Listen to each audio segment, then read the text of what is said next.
ترافیکي لارښود. بیا هم دوستانو راځو زموږ د درس عنوان دی پیاده رو. څلورم ډول داسې دی زما وروڼو وخت کې پیاده رو دپاره د پیاده شاملینو دی.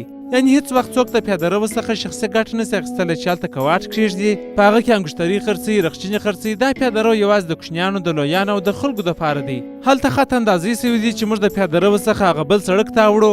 دا خطونه د دې دپاره دي چې موږ د پیاده رو څخه سړک ته وړو. پر پیاده رو باندې شخصي کار کول، لکه زموږ تاسو په ښار کې چې یو څوک پر هغه باندې لیړۍ دري، یا کوم بل داسې د شخصي کاروبار کارځنې اخلي، یا عمومي جاده یا بله کومه داسې جاده.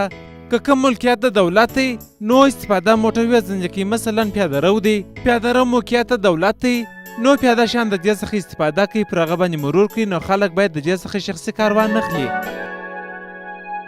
دا پیغام تاسو ته د شاه موبلاینو شرکت لخوا وړاندې سو. شاه د اعتبار وړ نوم.